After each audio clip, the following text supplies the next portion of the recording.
ang mga kwento ng pag-ibig, kwento ng buhay at kwento ng pag-asa dito sa Barangay Love Stories. Love Stories. Ang ating mga guro ay ang nagsisilbing pangalawang magulang natin. Sila ang nagsisilbing gabay at katuwang sa ating pag-unlad. Ikaw, ano ang naging karanasan mo sa mga guro mo na nagbibigay hugis o direksyon sa iyong pagkatao? Dear Papa Dudut, ako po si Daniela pero tawagin niyo na lamang po akong Dani. Isa po akong private tutor at tuwing hindi ako nagtatrabaho ay pastime ko na po talagang makinig sa Barangay LS. Sa Facebook kung live at sa YouTube naman para sa mga replay. Tuwing nakikinig ako sa programa ninyo ay para akong nasa ibang dimensyon. Nawawala ang pagod ko lalo na kapag naririnig ko kayo, Papa Dudut. Actually, co-worker ko yung unang nag-introduce sa akin sa programa ninyo. Kasi siya rin dati ang laging nakikinig sa Barangay LS noong teacher pa ako sa isang eskwelahan. Hindi ko rin po pinalampas ang bawat episode ng show ninyo. Noong bata pa ako ay malinaw na sa akin na gusto ko talagang maging isang teacher. Laging akong natutuwa at nakakaramdam ng satisfaction kapag tinutulungan ko ang mga kapatid ko o kaibigan ko sa mga homework nila. Kaya noong nag-college na ako ay kumuha ako ng Bachelor of Science in Education major in English. Naalala ko pa natutol ang mga magulang ko kasi ang sabi nila ay mababa daw ang sahod ng teachers. Lalo na kung nagsisimula pa lamang. Pero pinaglaban ko talaga. At sa uli ay sinuportahan nila ako. Nang nakapagtapos na ako ay sobrang saya ko at sobrang proud ng mga magulang ko. Nung naglakad ako sa stage para tanggapin ang diploma ko. Hindi ko makakalimutan ang araw na yon. Pagkatapos ko makagraduate, naging private tutor muna ako ng ilang taon at minahal ko ang pagiging tutor. Pero umabot na ako sa punto ng buhay ko na gusto ko na makapagturo sa isang classroom setting. Kaya naman nag-apply ako sa isang private school na 15 minutes lang ang layo mula sa bahay namin. Alam nating lahat kung gaano kahirap mag-commute sa Metro Manila. Kaya naisipan ko na mga panahon na yon na doon na lamang muna ako sa private school malapit sa amin mag-apply. Grabe ang saya ko noong natanggap ako. Hindi kalakihan ang sahod sa private school kumpara sa public school pero mas nangibabaw pa rin ang excitement ko na makapagturo. Kasi yun talaga ang passion ko. Alam ko na ito ang tamang landas para sa akin. Ang kasiyahan ko sa pagtuturo at ang impact na maiiwan ko sa mga estudyante. Yun ang pinakamahalaga para sa akin. Nung unang araw ko sa private school ay mainit ang pagtanggap sa akin ng principal at pagkatapos ng usapan namin ng principal, dumiretso na ako sa faculty room at doon ko rin nakilala ang kapwa teacher ko na si Mike Papadudut.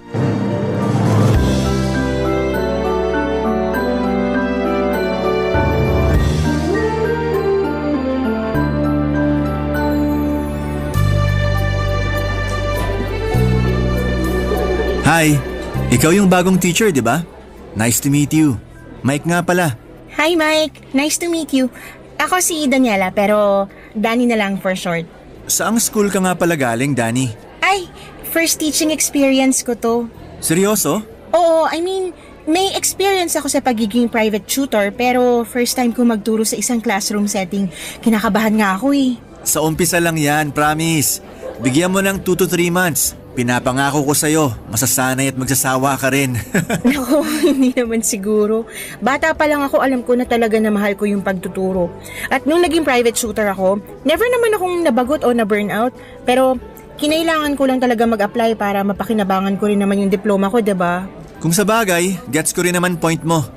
Pero ipapaalala ko lang sa'yo na magkaibang experience ng pagiging tutor at teacher. Dito marami kang students na kailangan asikasuhin. Kailangan mo talagang isa-isahin yung mga yan. Kung sa bagay, ilang taon ka na ba nagtuturo dito? Siguro magti 3 years na. Wow! Nga naman ako sa'yo. May advice ka ba para sa katulad ko na baguhan? Mahaba ba yung pasensya mo? Oo naman, bakit? Nako, mas kailangan mo pang habaan yan. Ito naman, para mo naman akong tinatakot eh. Hindi naman. Naninigurado lang na handa ka na sa gera. Sira ka talaga. Pero seryoso, ang gaan mo kausap kahit papano nawala na yung kaba ko. Thank you ah. Ano ka ba? Wala yun. May tatanong sana ako, sana wag mong masamain ha. Bakit dito ka nag-apply? I mean, di hamak na mas malaki yung sahod sa public school. Ah, malapit lang kasi yung bahay namin dito. Aanin ko naman yung malaking sahod kung stress na stress naman ako sa commute, diba? Tsaka isa pa, hindi pa ako nakakapag-board exam. Matanong nga rin kita, bakit hindi ka pa lumilipat ng public school? Sa totoo lang, nakakahiyamang aminin pero hindi pa kasi ako nakapasa ng board. Tapos ganun rin, isang sakayan lang ng MRT yung inuupahan kong apartment. At natutunan ko na rin kung paano i-budget yung sahod ko. So ayan. Hoy, ano ka ba? Walang nakakahiya dyan. Pero alam mo, hanga pa rin ako sa'yo. Mukhang financially responsible ka. Bihira sa tao yan. Eto naman, konting bola mo pa maniniwala na talaga ako sa'yo.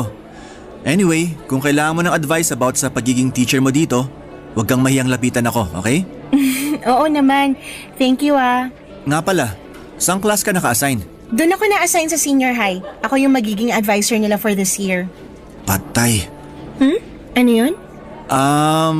Medyo sakit sa ulo kasi yung mga senior high students. Palibhasa, graduating na, kaya ayan. Yung iba hindi na nakikinig sa klase. Literal na pasaway. Pero I'm sure na kakayanin mo naman yan. Siguro magbibigay na lang ako ng masayang activity sa mga batang yun para maganda ang first impression ko sa kanila. Ako nang bahala, magagawan ko rin ng paraan yan. Mukhang ready ka na nga. Kaya mo yan, Teacher Danny. First day of school, kaya ko to. Positive lang. Huwag ka nang kabahan. I'm sorry kung medyo tinakot kita. Hindi naman kasi yun yung intensyon ko eh. Gusto ko lang talaga na maging handa ka. Pagpasok mo kasi dito sa faculty room, nararamdaman ko na medyo tensyonado ka. Kaya kita nilapitan. At na-appreciate ko yon. Thank you, Mike. Walang anuman. Nga pala, saan ka magla-lunch mamaya? Dito na lang siguro sa faculty room. Sabi ko na nga be, samahan mo na lang ako mamaya para di ka mag-isa dito. Wala kasing kumakain na teacher dito tuwing lunch. Ay, nakakahiya naman. Ano ka ba? Huwag kang mahiya. Sino pa ba magtutulungan dito kundi tayong mga teacher? Basta antayin na lang kita dito mamaya para sabay na tayong lumabas para kumain. Sige na nga. Anyway, mauna na ako sa'yo ah. Kailangan ko na pumunta sa classroom para makilala ko na yung mga students ko. Thank you, Mike. Kita-kits na lang mamaya. Good luck sa first day mo. Sobrang gaan ang unang araw ko sa pagtuturo, Papa Dudut. Talaga namang nagpapasalamat ako na si Mike ang pinakaunang tao na nakasalamuha ko sa faculty room.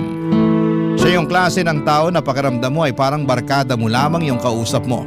Yung kahit na anong gusto mong sabihin ay hindi ka mahihirapan dahil hindi mo mararamdaman na hinuhusgahan ka. Pero noong araw na yon ay parang may napansin ako kay Mike na hindi na siya ganon kasaya sa trabaho niya. Siguro ay dahil nga sa 3 taon na siya rito. Marahil ay nakakaramdam na siya ng burnout. Pero kahit na ganoon ay hindi siya naging masungit at sobrang professional pa rin siya sa lahat ng nakakausap niya. Doon ko naisip na sobrang importante na pahalagahan natin ang mga teachers. Kasi kahit na may mga pinagdadaanan sila, karamihan sa kanila ay kayang-kaya pa nilang maging masaya at passionate sa ginagawa nila. Tungkol naman sa first day ko sa pagtuturo ay tama yung sinabi ni Mike na medyo pilyo yung senior high students. Medyo magulo sila pero nakuha ko naman ang loob nila. Naging approachable akong teacher at hindi ko naman pinipilit na magmukhang matigas o seryoso agad. Pero inilinaw ko sa kanila na hindi ko ito tolerate ang disrespect at may mga boundaries na kailangang respetuhin. At so far ay naging maayos naman ang trato sa akin ng mga estudyante ko. Pero Papa Dudut, may napansin akong isang estudyante na palaging uma-absent. Si Janine. Sobrang nag-worry ako dahil 3 araw na siyang hindi pumapasok. Hindi ko maiwasang magtaka at unti-unting nagkaroon na ako ng pangambang may problema siyang kinakaharap. Noong tinanong ko ang mga kaklase niya ay parang walang gustong magsalita, kaya hindi ko na rin sila pinilit. Hindi ko pa nga alam kung paano tutulungan si Janine kung hindi ko siya makakausap, at baka may dahilan kung bakit hindi siya pumapasok. Yung mga tanong na patuloy na umiikot sa isipan ko, may sakit ba siya? May pinagdadaanan ba siya sa bahay? May dahilan ba siya kung bakit siya hindi pumapasok? Ay patuloy na naging isang mabigat na alalahanin para sa akin bilang isang guro. Parang bilang guro may obligasyon akong maging maalaga at makiramay sa mga estudyante ko. Kaya nga parang nanay ang pakiramdam ko. Nagmumuni-muni sa kung ano ang kalagayan ng isang estudyante. Noong bumalik ako sa faculty room noong break time ay hindi pa rin mawala sa isipan ko si Janine. Mas tumindi ang concern ko bilang teacher. Napansin ni Mike yung pagkabahala ko noong mga panahong yon, Papa Dudut.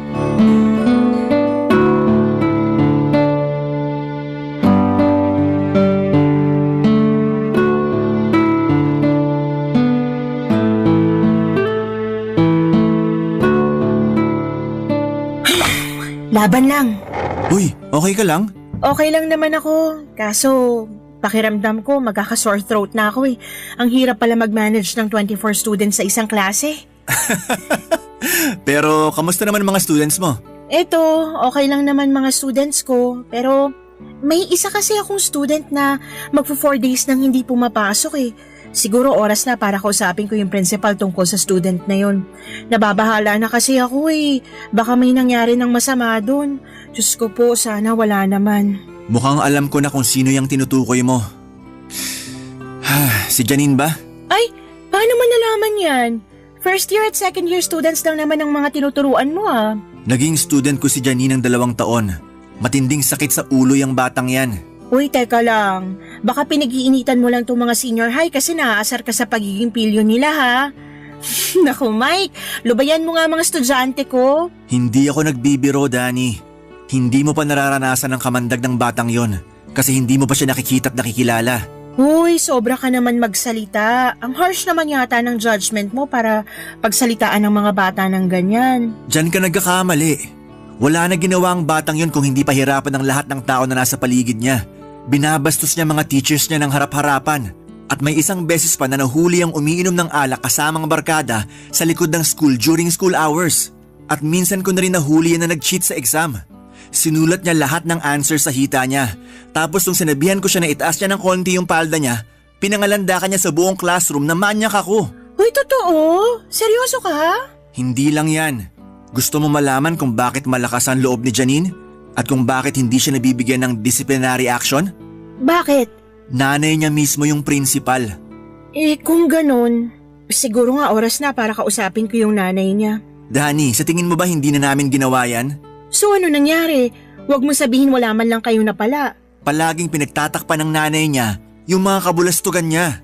Yung ibang teachers nagre-resign na lang kasi hindi na kinaya yung mga pinaggagawa ni Janine. Mike, kalokohan naman yata yan. Tayong nakakatanda dito, dapat tayong nagdidisiplina sa mga batang yan, lalong-lalo na kapag nasa loob ng campus. Madali lang sabihin yan. Pero karamihan sa mga teachers hindi na nag-aabala pa kasi hindi naman ganun kalaki yung sinasahod natin dito.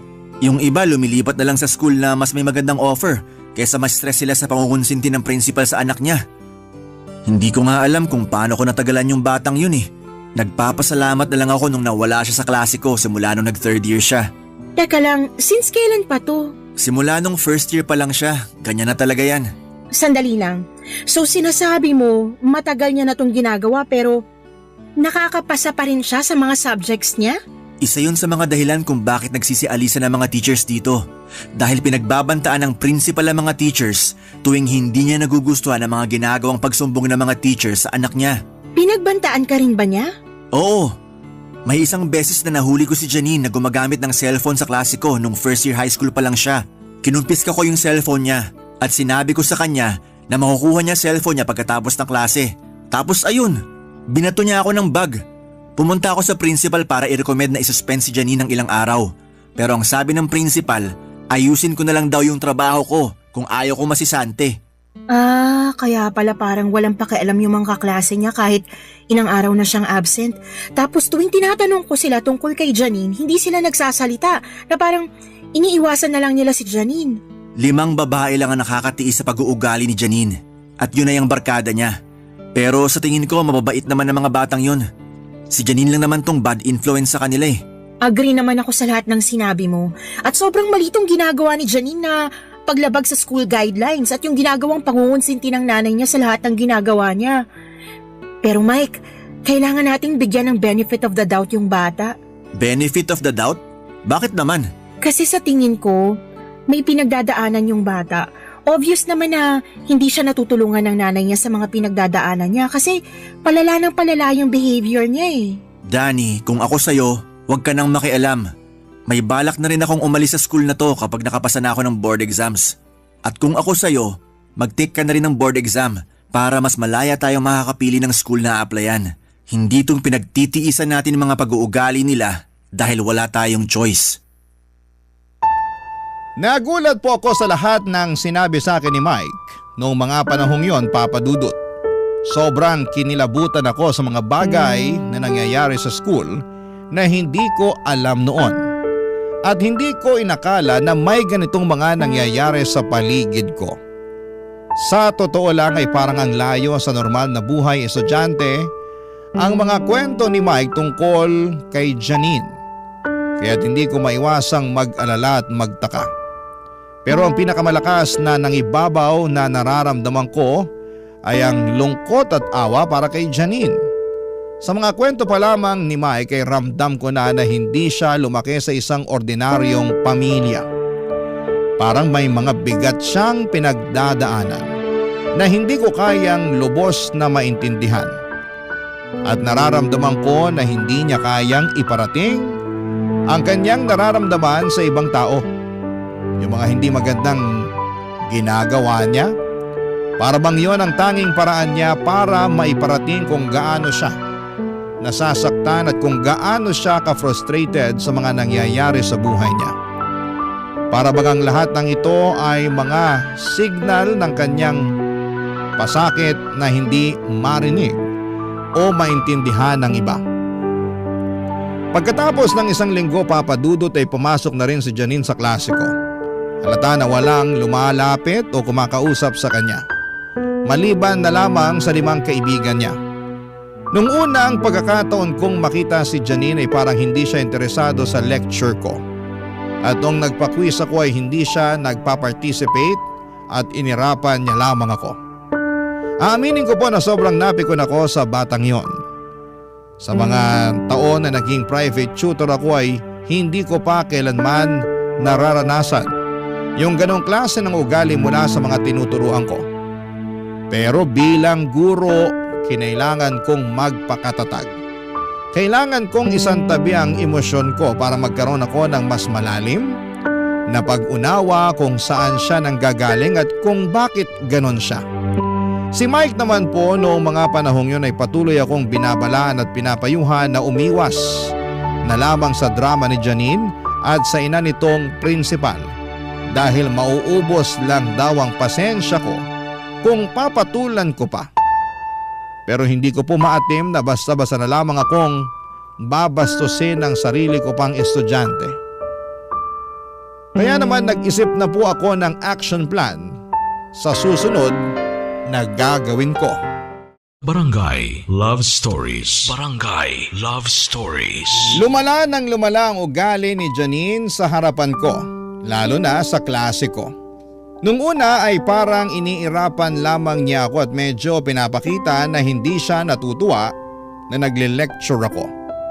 Pero habang tumatagal ay mas lumalala. Gumagamit na siya ng cellphone sa klase ko ng harap-harapan. At kahit ako'y nagtuturo, hindi siya nahihiyang ipagpatuloy ang paggamit niya ng phone. Kapag nakatalikod ako ay may sinusulat sa whiteboard at madalas kong napapansin na lumalabas siya ng classroom at hindi na bumabalik pa. Naiisip ko na magsumbong sa principal pero base sa mga ikinuwento ni Mike sa akin, naisip ko na baka wala rin namang mangyayari. Parang sila pa nga yung pinapagalitan. Kaya parang nawala na ako ng gana na magsumbong. Parang wala nang silbi kung kakausapin ko yung konsentidora niyang nanay.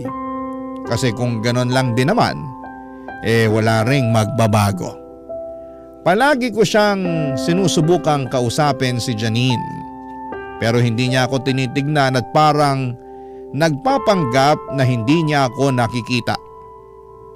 Nung una, Papa Dudut, ay tinitiis ko na lamang at nananahimik na lamang ako.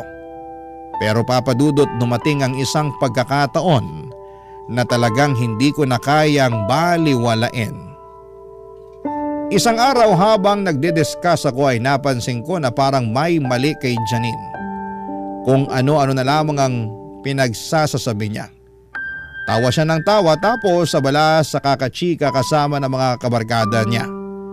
Tapos ay napansin ko na sobrang pula na ng mukha niya at may hawak pa siyang malaking tumbler. Doon ko na talaga naisip na may hindi tama. Kaya huminto ako saglit sa pagdidiscuss. Inagaw ko yung tumbler mula sa kanya at inamoy. At doon ko nga nakumpirma na alak pala ang laman noon. Nang mga panahong yun ay talagang naisip ko na parang tinatapon na lamang ni Janine ang sarili niyang kinabukasan. Hindi ko na kayang manahimik at magpatuloy na lamang na walang ginagawa habang nangyayari lahat ng ito sa harapan ko. Kung hindi ako kikilos, parang magiging bahagi na rin ako ng hindi tamang nangyayari. Kaya tinigil ko muna ang lesson, pinag-self-study ko yung ibang mga estudyante ko at hinila ko si Janine palabas ng classroom para makapag-usap kami ng kami lamang. Kailangan ko siyang kausapin at kailangan ko ring malaman kung ano talaga ang nangyayari sa kanya, Papa Dudut.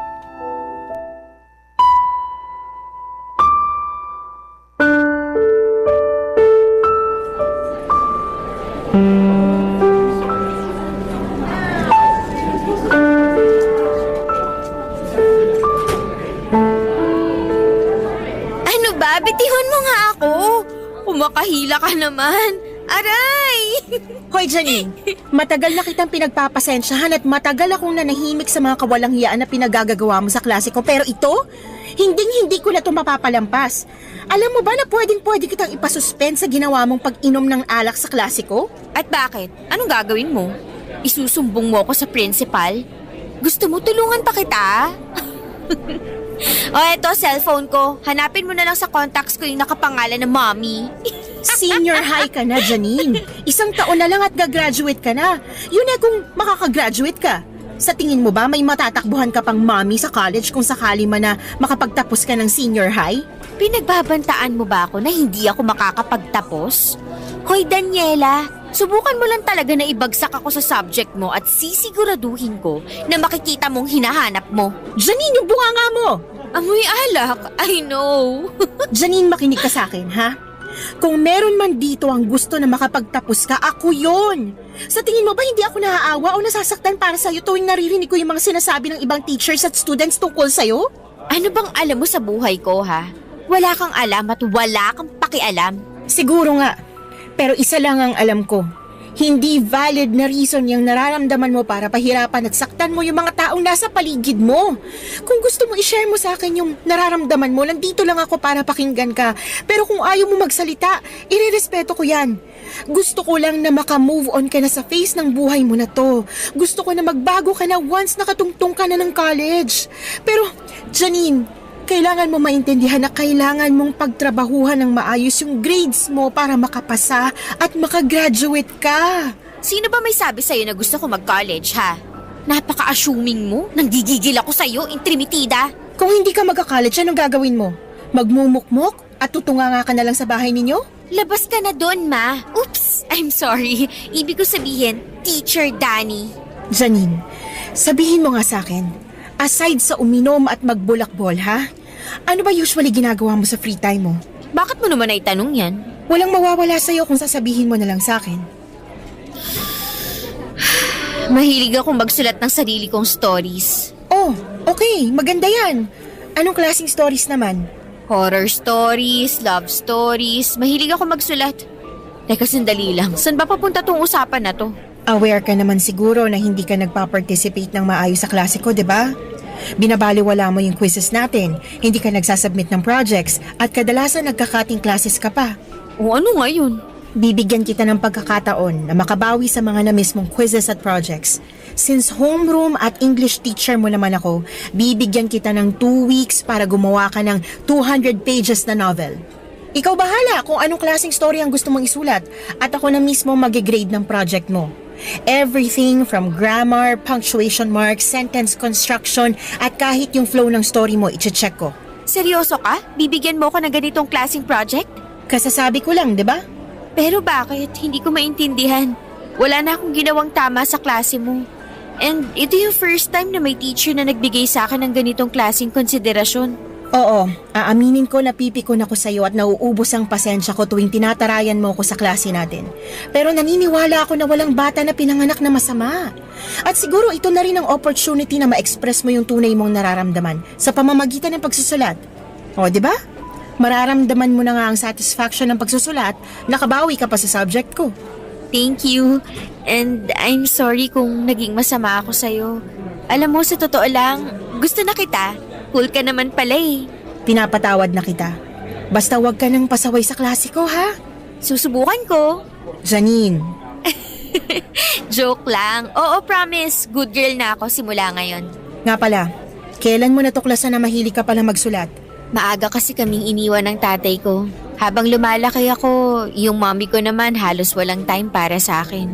Umuwi na lang si mommy kapag matutulog na kasi sobrang busy ng trabaho niya bilang principal. So yun, gumagawa ko ng sarili kong kwento na kunwari nagkabalikan daw si na mommy and daddy or kunwari maayos ang relationship namin ni mommy. Parang ganun. So, ibig mo sabihin hindi kayo bati ng mommy mo? Oo, matagal na. Alam mo, pwede mo kong kausapin after class. Willing ako makinig. Na-appreciate ko yun. Thank you, Teacher Danny. Syempre naman. Pero sa ngayon, kailangan na natin bumalik ng classroom. Lapitan mo na lang ako pagkatapos ng klase mo, okay? Sige po. Oli ka na. Pagkatapos ng klase ay lumapit sa akin si Janine at tulad ng napagkasunduan namin, ikinuwento niya sa akin ang lahat ng nararamdaman at pinagdadaanan niya. At doon ko napagtanto ang mga bagay na hindi ko noon lubos na naisip. Napag-alaman ko na ang dahilan kung bakit parating pinagtatakpan ng principal si Janine ay dahil gusto niyang makabawi sa anak niya. Sobra siyang nagigilty dahil madalas ang tita pala ni Janine na nag-aalaga kay Janine noong bata pa siya. Habang ang nanay niyang principal ay laging abala sa trabaho. Dahil dito ay lumaki si Janine na malayo ang loob sa kanyang tunay na magulang. Kaya nagkaroon siya ng mga sama ng loob dito. Kaya noong nagkaroon ng pagkakataon ng nanay ni Janine na makasama ang anak niya sa iisang eskwelahan, halata na gagawin niya ang lahat upang makabawi sa anak. Kahit na alam niyang mali ang paraan niya ng pagbawi. Ngunit habang nag-uusap kami ni Janine ay nagkaroon ako ng mas malalim na pag-unawa sa sitwasyon ni Janine. Hindi ko lang siya nakita bilang isang estudyante kundi bilang isang batang may mga pinagdadaanan. Dahil sa pag-uusap namin na yon ay mas lalo pang gumaan ang loob ni Janine sa akin. Nawala yung dating malditang Janine at mas nakikinig na siya sa klase ko. Kinalaunan ay natapos din niya ang project na ipinagawa ko sa kanya at nakita ko kung gaano siya nagsikap. Sobrang nakakataba ng puso at nakaka-proud isipin sa mga simpleng hakbang ko bilang guro ay naging bahagi ako ng pagbabago ni Janine. Pero papadudot na guguluhan pa rin ako sa ginagawa ko noon. Tama ba na kinausap ko si Janine na parang isang kaibigan? Tama ba na pinakinggan ko ang kanyang mga personal na problema? Aaminin ko hanggang ngayon ay medyo mabigat pa rin ang kalooban ko. Dapat kasi ay may mga boundary sa pagitan ng guro at estudyante. Ngunit ng mga panahong yon, yun lang ang naisip ko na kailangan kong makialam sa buhay ni Janine upang mas maintindihan ko siya. Pero ngayon na-realize ko na mali yung sobra kang friendly sa students mo. I mean, hindi ko naman sinasabi na dapat ay sungitan mo sila, pero gaya ng sabi ko ay mahalaga pa rin na may mga boundaries. Ilang linggo pagkatapos ng pangyayaring yon ay napansin ko si Janine na patuloy na nagtitext ng palihim habang nagdidiscuss ako. Sobra akong nadismaya kasi akala ko ay wala na yung Janine na pasaway. Dahil gusto ko talagang maging fair na teacher sa lahat. Hindi ko na pinalampas at kinonfiscate ko ang cellphone niya. Nagwala siya, nagdabog at lumabas pa ng classroom. Sobrang nakakapanghinayang Papa Dudut. Kasi akala ko ay nagbago na siya pero parang bumalik siya sa dati. Parang lahat ng mga payo at pakikinig ko sa kanya ay nawala na lang bigla. Pagkalipas ng 15 minutes noong nag-break na yung mga estudyante ko, saka ko siya hinanap para kausapin.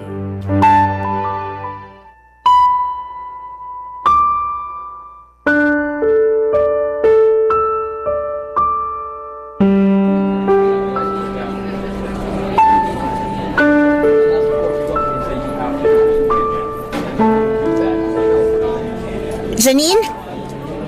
Janine! Ano? Ba't ka nag-walk out sa klase ko, ha? I will not tolerate this kind of behavior anymore. Daldal ka kasi ng daldal. Nakakarindi. Buisit. Janine, yung bibig mo! Tungkol saan ba to, ha? Tungkol dun sa cellphone mo na kinonfiscate ko in the middle of the class? Napaka-importante ba ng ka-textmate mo noong mga time na yon at hindi na makapaghintay yun hanggang sa matapos yung klase ko, ha? Bakit mo pa ako pinagdidiskitahan? Ano bang problema mo sa akin?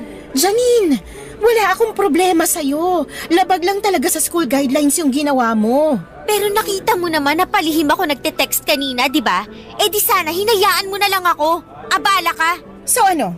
Dapat pa ba akong magpasalamat sa'yo? Kasi dati nagte-text ka sa klase ko ng harap-harapan pero ngayon patago na? Pambihira. Actually, oo. At pasalamat ka rin na hindi ka pa nasisisante kasi hindi pa kita nasisiraan kay Mommy. Ano na lang kaya ang sasabihin ni Mommy pag nalaman niya na inaapi-api mo ko? Ibang klase?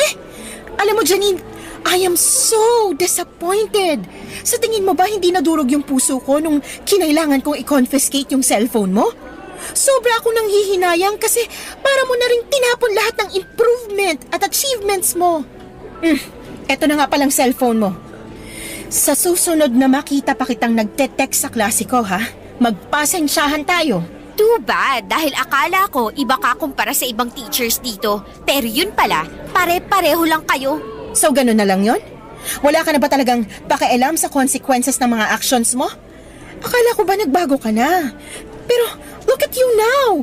Wala ka pa rin pinagkaiba sa dati. Ang kapal din ng pagmumukha mo dahil sa ginawa mong pag-confiscate sa phone ko, para mo na rin akong pinahiya sa buong klase. Alam mo, dapat hindi mo na ako kinausap nung simula pa lang eh. Anong akala mo sa akin, ha? Sirang project na kailangan mong ayusin? Tama ka! Kasi kung alam ko lang na magkakaganito ka, dapat simulat sa pool pa lang hindi na kita kinausap na parang kaibigan. Dapat sinumbong na lang kita sa nanay mo kahit malabo na pakinggan niya kami mga teachers. So anong balak mo ngayon? Isusumbong mo ako? Ganun ba ang gusto mong gawin, ha? Oo, at hindi mo ako mapipigilan. Panahon na para may pumutol dyan sa sungay mo. Nako, Dani, kung ako sa'yo, pag-iisipan ko muna ng mabuti yan. Sige ka, ikaw rin. Ano ibig mo sabihin? Sa tingin mo ba hindi ko napapansin kung paano ka tingnan ni Sir Mike habang kumakain kayo ng lunch nitong mga nakaraang araw? Sa tingin mo ba hindi ko nakikita yung mga pasimple niyang sulyap sa'yo? Ano kaya ang mangyayari sa'yo kapag pinalabas ko kay Mommy na nakikipagrelasyon ka sa kapwa mong teacher? Ganyan ka na ba talaga kamalisyosa, ha? Hindi ako natatakot, Janine, kasi alam ko na wala akong ginagawang masama at tapat ako sa propesyon ko. Akala mo kung sino kang hindi makabasag pinggan, pero malandi ka rin palang haliparot ka. Hindi ko hahayaan na madumihan ang integridad ko dahil lang sa mga malisyosong akusasyon mo. Talaga lang, ah? Oo, totoo. Kumakain kami na magkasabay pero wala kaming ginagawang masama. Sige, kwento mo yan eh. Pero kapag kinuwento ko na kay Mommy ang lahat ng to, sa tingin mo, sinong papanigan at papaniwalaan niya? At kapag kumalat na ang lahat ng to, sa tingin mo, sinong mapapahiya? Wala kang kasing sama, Janine. Ngayon, hindi na ako nagtataka kung bakit umaalis ang mga naging teachers nyo noon. Ha? At kung bakit walang nakakatiis dyan sa pag-ugali mo. Anyway, may offer ako para sa'yo. Makinig ka. Hindi ako magsasalita o magsusumbong kung may ipapasok ka sa bibig ko para manahimik ako. Diretsuhin mo na ako. Kulang yung binibigay sa akin ni mommy na allowance. Usually sakto lang para sa lunch ko. Kulang na kulang para sa gimmick ko this weekend. Kailangan to ng at least 3,000 pesos. Nagpapatawa ka ba? Mukha ba ako nagpapatawa, Daniela? Ang bata-bata mo pa pero blackmailer at extortionist ka na. Naghihintay ako ng sagot mo, so ano na? Gusto mo ng sagot? Pues hindi. Yan ang sagot ko. Wala akong ibibigay na pera sa'yo. Sure ka na ba dyan? Dani, wag mo nang pahirapan ang sarili mo. Alam mo na mas magiging magaan ang lahat para sa'yo kung susunod ka na lang sa gusto ko. Hindi ko kailanman gagawin ang gusto mo mangyari, Janine. Hindi ko ipagpapalit ang dignidad at propesyon ko dahil lang sa mga pananakot mo. Kung sa ganun, maghanda ka na. Rest in peace na lang sa career mo. Pagkatapos po ng sagutan namin na yon ay nagpunta na muna ako sa clinic ng school kasi sobrang emotional stress na talaga ako sa mga nararamdaman ko. Hindi ko akalain na ang batang akala ko'y may pag-asa na ay siya pa pala ang tutuklaw sa akin. Hindi ko rin po maintindihan kung paano ako pinagbantaan ng isang 18-year-old. Pero totoo pong nangyari yon. Lilinawin ko lang po, Papa Dudut, na wala po kaming ginagawang masama ni Mike. Pero hindi ko akalain na ang simpleng pagsabay naming kumain sa labas ay malalagyan ng mali siya. Aaminin ko po na nag-alala ako ng sobra kasi paminsan-minsan ay parang nagpapakita si Mike ng interes sa akin. Pero hindi ko po binigyan ng pansin yon dahil gusto ko lamang talagang gampanan ang tungkulin ko bilang isang guro. At tuwing kumakain kami ni Mike ay normal lang naman kami na nag-uusap. Tulad ng dalawang magkaibigan na nagsishare ng mga kwento tungkol sa araw nila o kung ano man ang mga nangyayari sa trabaho. Kaya naman sobra po akong nabigla at nalungkot sa mga pagbibintang sa akin ni Janine. Sa mga sinabi ni Janine ay parang matagal na niya kaming pinagmamasdan ni Mike na may halong mali siya. And speaking of Janine, palala po siya ng palala at wala pa ring pagbabago sa ugali niya. Pero napuno ako noong nakita ko na vinavandalize niya yung record book ko at ni isa sa mga estudyante ay walang gustong umamin. Pero deep inside, alam ko po si Janine ang gumawa noon kasi yung vandal na nasa record book ko ay kaparehong-kapareho ng sulat kamay niya. Dahil doon ay naglakas loob na po ako na magpunta sa principal para sabihin lahat-lahat ng mga nangyari sa amin ni Janine simulat sa pool. Pero gaya nga po ng inaasahan ko ay hindi po ako pinaniwalaan. Binaligtad ako ni Janine at sinabi niya sa nanay niyang principal na nakikipag-relasyon daw ako kay Mike sa loob ng eskwelahan. Sinabi din po sa akin ng principal noon na hindi na raw niya dadalhin sa school board yung issue kung titigilan ko si Janine. At ito po yung nagbigay sa akin ng ideya na baka panahon na nga para yung school board na mismo ang kausapin ko. Baka sakaling mas may mapala pa ako. Kinausap ko po si Mike at sinabi ko sa kanya lahat ng nangyari sa amin ng principal at kay Janine dahil gusto ko na kasama si Mike once na nagsumbong na ako sa school board tungkol sa corruption ng school na yon, Papa Dudut. Pero hindi ko po inakala na may mas malala pa palang revelasyon akong matutuklasan noong pinuntahan ko si Mike para kausapin. Barangay Love Stories. Barangay Love Stories. Nagkita kami ni Mike sa isang coffee shop at doon ko ikinuwento sa kanyang lahat ng mga nangyari.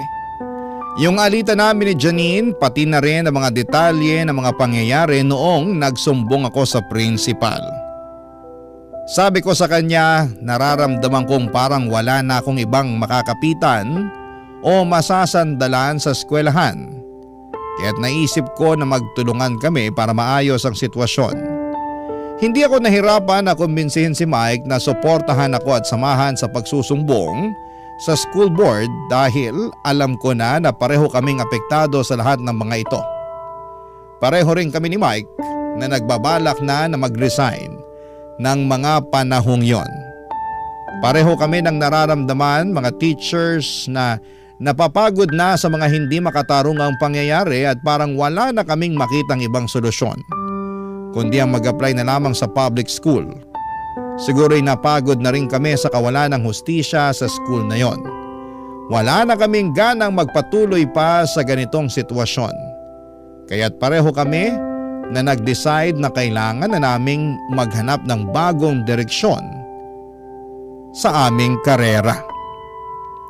Napansin ko rin na sa lahat ng mga kwento ko ay hindi lang nakikinig si Mike, kundi talagang nagmamasid siya.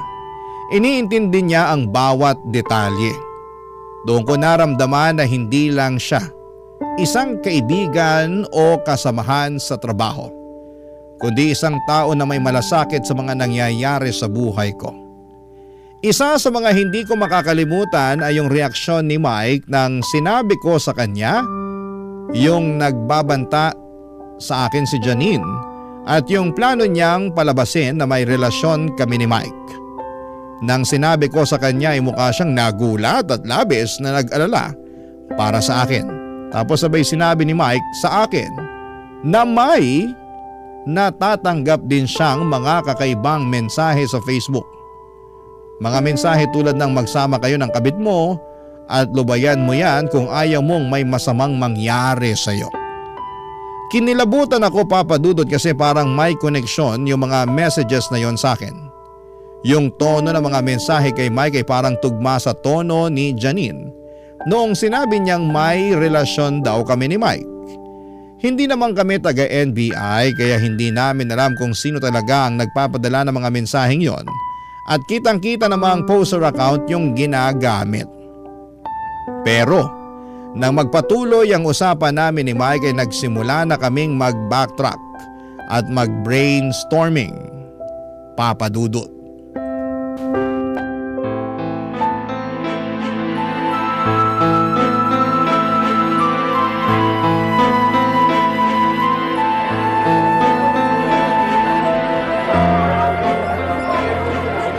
Dadanak ang dugo kung hindi mo pa siya lulubayan. Mike! Literal na death threat na yan, oh! Ba't hindi mo man lang naisipang i-block yan? Nawala sa isip ko to noong mga panahon na yon kasi akala ko troll lang na walang magawa. At isa pa, pwede ko kasuhan ng grave threat to kung sakasakali. Kaya hindi ko na binlock para marami akong ebidensya laban sa kanya. Ayaw ko sana manghusga eh, pero familiar sa akin yung tono ng mga messages na yan. Anong ibig mong sabihin? Nagkaroon kami ng alitan ni Janine kanina. Galit na galit siya habang sinasabihan niya akong malande dahil palagi ka raw nakatingin sa akin. Wala namang masama doon ah. Wala naman tayong ginagawang kabulastugan. Lalong-lalo na sa loob ng school campus. Exactly! Sandali lang. May phone number ka ba ng mga students mo? May one time na kinailangan kong hingin yung phone number nilang lahat dahil dun sa field trip. Wait lang, check ko muna kung nasa GC pa. Okay, ito yon. Hanapin mo number ni Janine. Ha? Bakit? Basta, tapos copy mo. Okay, ito na. Tapos? I-paste mo sa search bar ng Facebook. Okay, gets ko na. My goodness, tama nga yung hinala ko. Connected yung number ni Janine sa account na nagpapadala ng threat sa akin. Mike, may contact details ka ba ng school board? Kailangan na natin makipag-meeting sa kanila as soon as possible. Hoy Mike, nakikinig ka ba? Kaya pala. Ano ibig mo sabihin? Kaya pala parang palagi nagpapakyut sa akin si Janine. May obsession issues na talaga yung babaeng yan. Oh no. Bakit? Kaya pala ganun na lang yung galit niya sa akin nung kinonfiscate ko yung phone niya. Natatandaan mo pa ba kung kailan mo kinuha yung phone niya? Hindi ko na matandaan yung exact time pero sigurado ako bandang 4 p.m. yun. Tingnan ko. Sent 4:13 p.m. Ikaw yung chinachat niya nung time na kinonfiscate ko yung phone niya. Long-term obsession, hatred, grudges. Mike, I think professional help ang kailangan ni Janine. Pero kailangan pa rin natin siya panagutin sa lahat ng ginawa niya. Ang dami nag-suffer dahil sa kanya at ng nanay niya. I agree. Hindi sapat na rason yung mental illness para gawin mong impyerno ang buhay ng isang tao. So ano na gagawin natin ngayon? Gaya ng napag-usapan natin, sabay nating haharapin ng school board. Gustong-gusto ko na talaga mawala yung mag-inang yan sa school na yun bago ako mag-resign eh. Dani, alam kong hindi na normal ang pag-iisip ni Janine pero may sinabi pa rin siyang tama. Ha? Ano naman yun? Na may feelings ako para sa'yo. Huwag ka nga nagbibiro ng ganyan. Seryoso ako. Ang totoo niyan, all this time pinipilit ko lang talaga na itago tong nararamdaman ko para sa'yo kasi nagsisimula ka pa lang nun sa career mo bilang isang teacher at ayokong hadlangan yon. Actually, nung first day mo as a teacher, nagbabalak na nga akong mag-resign nun pero napagdesisyonan ko na gusto pa pala kitang makilala kaya pinili kong magstay. Hindi ko na alam kung kikiligin o kikilabutan ako sa confession mo na yan. Tugma kasi sa mga akusasyon ni Janine laban sa atin eh. Si Janine naman ang may problema hindi tayo. Wala akong ibang ginawa sa iyo sa school na yun kung hindi ang tabihan ka tuwing lunch at tingnan ka from time to time at walang masama dun. Bahala na si Bat. Ano yun? Sige na nga. Magsisinungaling ako kung sasabihin kong hindi kita type at hindi magaan ang loob ko sa tuwing nakakasama at nakikita kita. So paano kung ligawan kita? Papayag ka ba? Okay lang ba sa'yo? Oo na, pumapayag na ako. Yes! Hoy, pero yung mission natin, wag mong kalimutan ha. Yung number ng board, dali. Oo naman. Ako bahala sa'yo, mahal. Ano sinabi mo? Ay, sabi ko mahal ang kape dito. Pero huwag ka mag-alala kasi ako na bahala sa'yo. Sagot ko na. Hay nako Papa Dudut, magsisinungaling po ako kung sinabi kong wala akong nararamdaman para kay Mike. Pero pareho naming alam ni Mike na wala kaming ginawang masama. Kung may pinagsisisihan man ako, siguro yon ay yung mga pagkakataong nawalan ako ng focus sa mga boundaries ko bilang guro. At ginawa ko yon para lamang ma-accommodate ang nararamdaman ni Janine. Na-realize ko na napakahalaga na tinitingala ka ng mga estudyante mo na may respeto at honor sila para sa iyo. Hindi lang bilang isang guro kundi bilang isang profesional. Yung moment na yon na hindi ko pinanatili ang boundaries ko ay napansin ko na naging sanhi siya ng mga hindi inaasahang epekto kaya natutunan ko na talaga kung gaano kahalaga ang maging consistent at matibay sa prinsipyo bilang isang guro. Anyway, natuloy din ang meeting namin kasama ang school board at sa wakas ay natuldukan na rin lahat ng injustices na nangyayari sa eskwelahan na yon. Napatunayan namin ni Mike na matagal nang naghahasik ng lagim ang mag-ina sa eskwelahan. At nakumbinsi namin ang board sa katotohanan ng aming mga testimonya. Talaga namang nagpapasalamat kami sa lahat ng mga naging partisipante sa board. Kasi sa kabila ng mga kalituhan at problema, napagtagumpayan din namin na ipaglaban ang tama at makuha ang hustisya. Masaya kami ni Mike na naayos na rin ang mga bagay at sa wakas ay natuldukan na ang mga maling nangyari. Pagkatapos ng hearing namin sa school board ay narinig namin ni Mike na nagtatalo si Janine at ang nanay niya sa likod ng campus. Ang narinig namin ay sinisisi ng nanay ni Janine ang sarili niya dahil sa mga pinairal niyang pangungonsinti sa anak niya. Tapos si Janine hindi pinalampas at sinabihan niyang wala daw kwenta lahat ng ginawa ng nanay niya. Papadudot pareho kaming nagulat at nalungkot ni Mike kasi kahit sila na lang dalawa ay hindi pa rin nila maayos ang relasyon nila.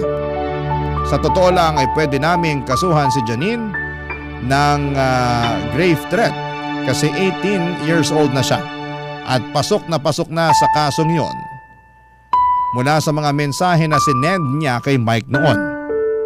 Pero dahil tapos na ang appeal namin sa school board, nag-decide na lamang kami ni Mike na mag-move on na. Parang naisip na lang namin na siguro ay mas mabuti na hindi na kami magdagdag ng kahit na anong legal na kaso o komplikasyon na makadadagdag pa sa stress at sama ng loob. Gusto na lang namin na magpatuloy ng maayos na buhay, malayo sa lahat ng mga nangyari at mag-focus sa mga mas magagandang bagay na posibleng naghihintay para sa amin. Pareho kami ni Mike na nag-submit ng immediate resignation, Papa Dudut. At 4 days later ay bumalik ako sa school para kunin yung mga naiwan ko pang gamit sa faculty room. At pagkalabas ko ng faculty room ay sa hindi inaasahan na pagkakataon ay nag-cruise ang landas namin ni Janine, Papa Dudut.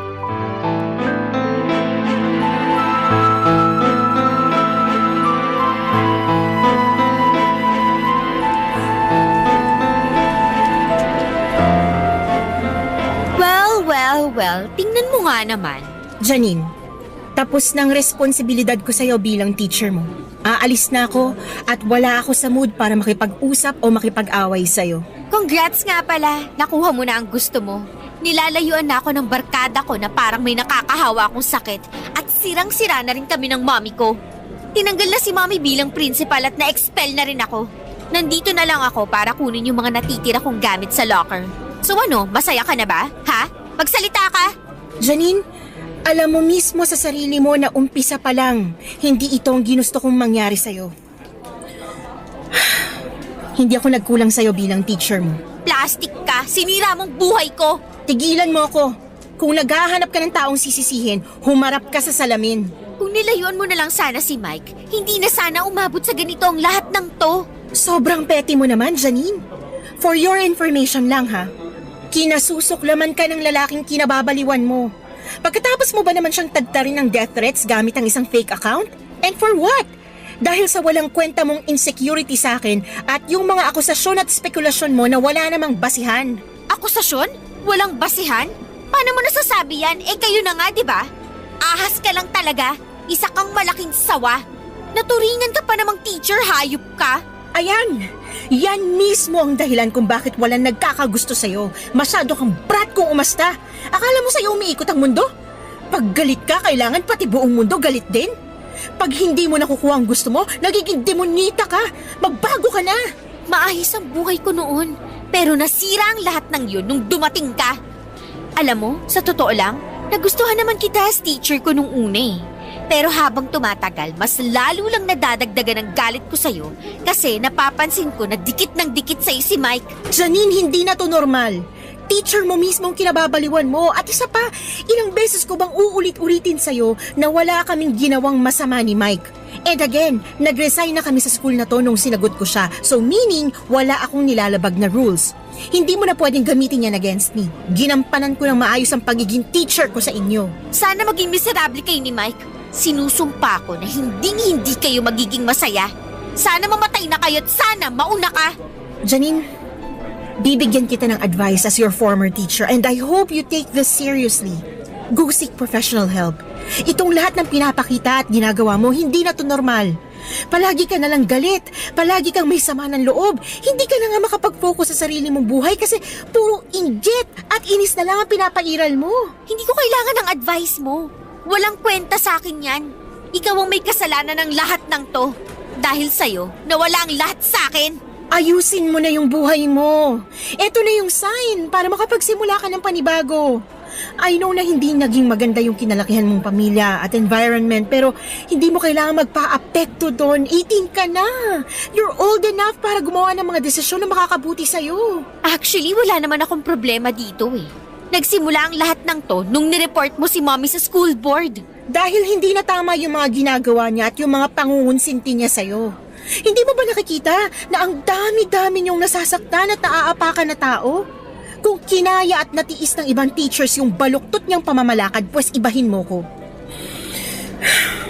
Nung nadiskubre namin ni Mike na ikaw yung nagpapadala sa kanya ng death threats, mas lalo lang lumakas ang loob ko para i-report ang lahat ng to. Alam mo, dapat ikaw na lang dinetret ko eh. Pero hindi ko ginawa kasi akala ko nung una na iba ka sa kanila.